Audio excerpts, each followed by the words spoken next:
And they didn't think about that fact. When Mary and Joseph were in Bethlehem, they're going back to their hometown where they were born to pay taxes. It makes Caesar Augustus look pretty stupid to declare taxation in the wintertime. And you give people money when they get it, right? We get paid. Our money's spent rapidly, huh? Sometimes it's before you get it, right? It's not payday, it's exchange day. It goes to your hand and it goes there, right? Yes. And that same day, back you look ahead, before you get paid, you realize you're broke already. Anyway, I get paid Friday, but it's already spent last Friday. Already gone. Your tax folks need to get money. Harvest time. And the world was taxed in harvest time, not in the winter. Jesus said himself, he says, when the Antichrist comes, pray your fire not be in winter time. Because travel's hard. Conditions are tough in the winter time. And yet Satan sold the church this. He'd been a marketing expert and said, Jesus is the reason for the season. Sound pretty good, doesn't it? We'll catch it great. He's a marketing man. His grand one was me, keep Christ in Christmas. He's the one that brought that idea that don't use that. That's from him. He don't say Merry Xmas. It assaults Jesus. Keep Christ in Christmas. The churches love that. They got warm and fuzzy inside. It's the day Jesus was born. But give them again. Right. Take on everybody spend your kids. Tell the kids this is Jesus' birthday. You get yours during the year. You get your cake and your toys and everything. Today's his birthday. We're going to take all this money we're going to spend for Christmas and take it to church. And give Jesus a gift. That's where it breaks down. Give your pastor the Christmas money.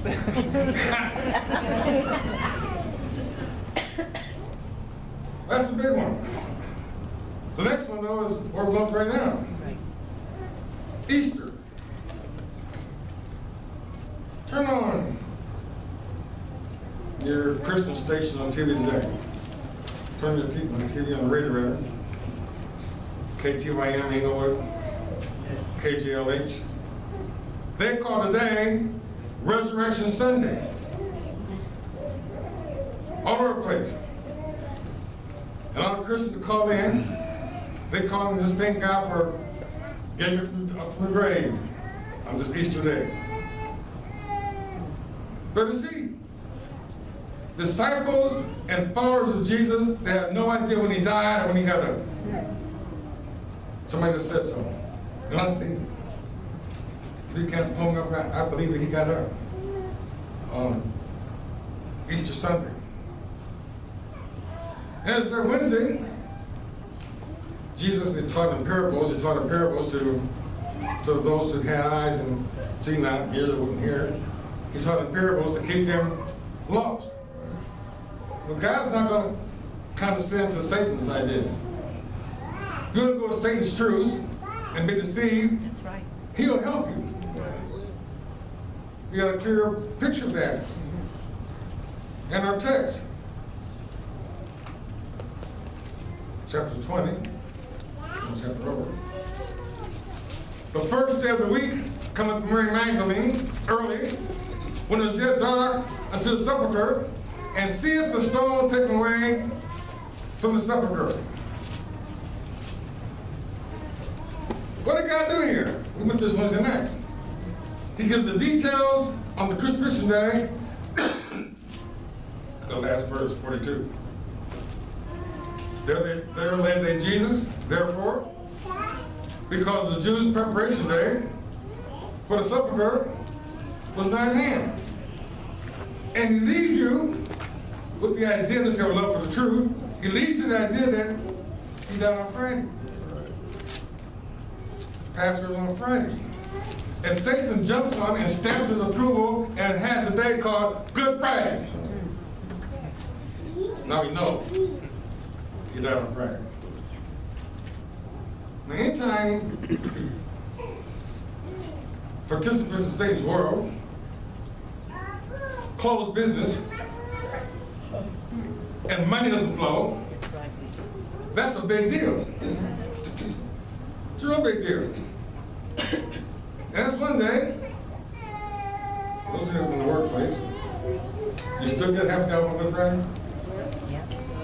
Go to noon? Those want to go to Good Friday services? That's why I feel like a hypocrite. I work at AT&T. Because I was not going to church. So 12 o'clock, I'm leaving. And my wife says, man, I know you're religious, go worship that man. That's a lie. And it's verbalized, it's a lie. It's backed up. I went along with what he said. I tell you, man, I'm not going to church. It's Good Friday. The crew is going down to Hamburger Hamlet and celebrate his death and his resurrection. Good Friday. When the one you're following said himself out his own mouth, I'll be in the grave 3 days and 3 nights, and how we get Good Friday from Good Friday to Sunday morning, 3 days and 3 nights, it doesn't fit. And this deceiver has made the church so dumb, it can't count to 3. And it's okay, because as long as he died, as long as he got up, it's okay. What Jesus said is a lukewarm church, and I'm going to spew this church out of my mouth. Why? Because they don't care. Let the God of this world tell them something, and his word carries more weight than what I said. And those who follow his words, I'm going to vomit them out of my mouth. Because they make me sick.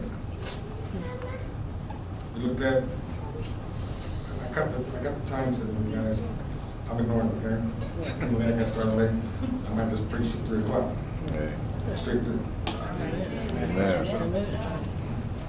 Begin at 4 o'clock, I preach at 5.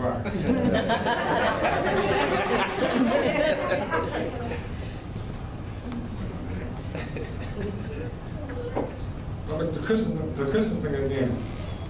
I mean, we've all had our birthdays forgotten. And they make special cards for folks like us. Happy belated birthday. I like those cards. They give me up the hook, bro. My granddaughter had a birthday this month. I'm not sure what that is now. I sent a card. It said, happy birthday, just like it's the right day. Putting the mail, it kind of finally got there 2 weeks later. But she was happy with the belated stuff. Someone sent her a birthday card, like I remember. That's okay. Now, after this year, I should remember she's born on March 9th. Right? Next year. So next year I'm going to call her on that day. Or send her something in the mail that's going to arrive close to March 9th. Okay? But imagine you have a birthday in March, and somebody sees you on July 4th and says, happy birthday.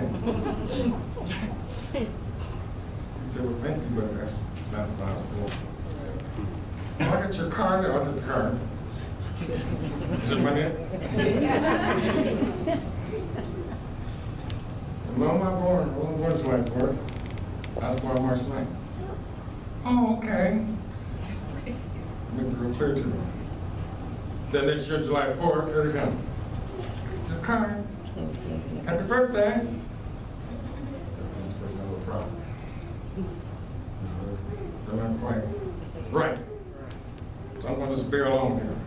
Okay? The mention of Christ, whose birthday is nowhere near December 25th, and the church, the whole church tells him, happy birthday, Jesus. He says, do the math. Right. Give me a card anytime after a period of time. And next year, December 25th, happy birthday to Jesus. And sing songs to him. He must say to his whole church is enough. Somebody's trying to show that I wasn't born anywhere near that time of year, and every year he keep on talking about, keep me in the day. Right. What would you think? If somebody came to you and told them about your birthday, and every year they come and tell you that that's not your birthday. Right. Can you imagine somebody telling you when you were born? I've had that done to me a couple times. They won't born today, bro. What? When was I born? If this said October and it comes the first week, I'd be okay with it. First, second, third, fourth, and fine. You know? They said, you were born in August. You know me? Do you know me?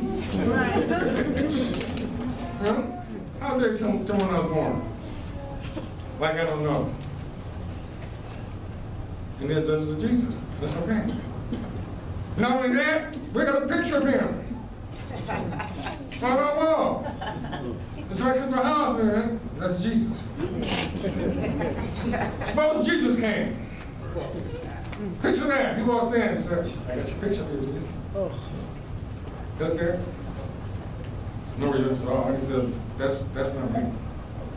Oh, yo, that's you. You're all over the world. You're famous. We got your picture everywhere. He says, look at me. Look at the picture. Is this? Like on that show, Morgan.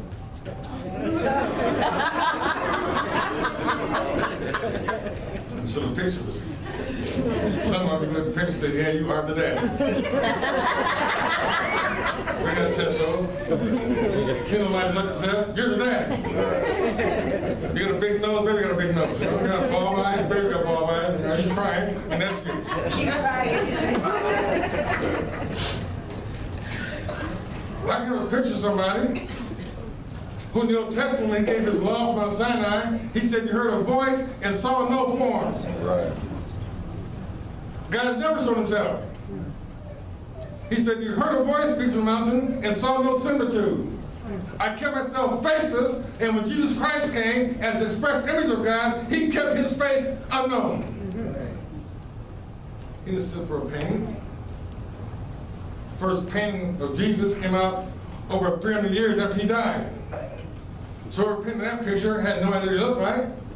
This made up a face and called it Jesus. But I can guarantee you that when the Antichrist comes, the picture that's called Jesus will look just like that. Yes, sir. Who painted the picture? Satan did. How can he do that? Because he knows what the Antichrist is going to look like. So you get a picture of the Antichrist, so when he comes, he'll be worshipped by the world immediately because that's Jesus. What deception? That's a strong delusional thing. All right, Christ died Good Friday. What time? Noon. You know that? That's why you get off work at 12 o'clock. He died at noon on Good Friday.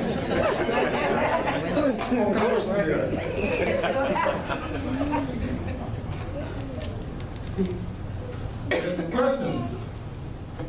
What's it like? And some homework to do.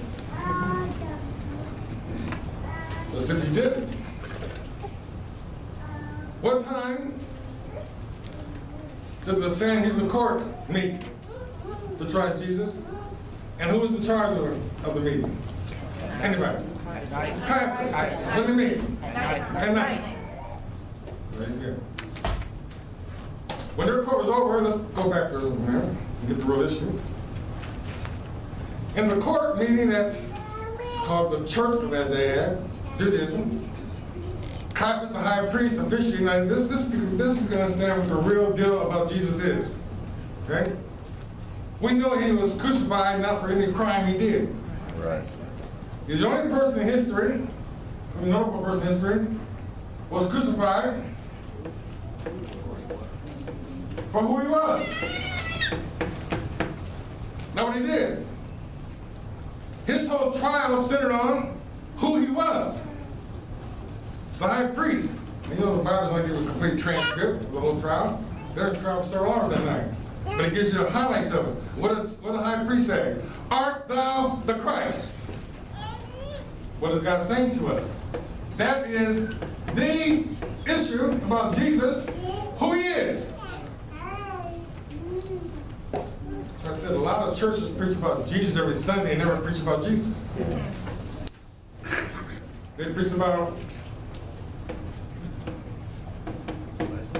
what he did. And the message that Sunday is him turning the water to wine. He made a whole mess of what he did. How many gallons of water it was, what the wedding was like, the circumstances, the details. Preach a whole message about when Jesus came and changed water to wine. Whatever need you have in your life, you know, everybody has availability to water. Water's like faith, and it's take your faith and change it to something you need. Modern preaching.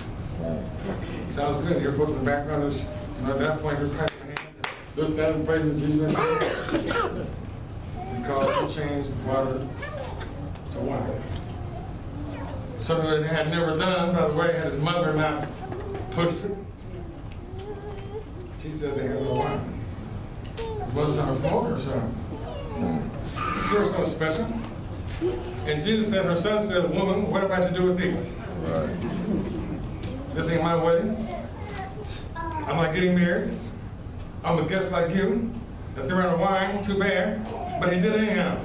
He said, honey, he said, get these water jugs and fill them with water to the brim, and then change the water, change it to wine. And the change, you know, it wasn't like wine was in the jugs. As they poured the water out the jugs, the water changed, pouring. And the governor of the feast, of the wedding, he said, he's drunk it. He said, you know, usually, at most weddings, they put the good stuff out first. You know, then folks start getting, you know, drunk and having a good time. You put the cheap stuff out. He said, this man said the best stuff for the end because the wine here is better than what you start with. Well, Jesus did. So let me get the message. What he did. And preach on our message on what he did and never talk about Jesus. Right. The Bible calls what Paul anticipated. Which if any man come preaching, what? Another Jesus. What is another Jesus? Or what Jesus?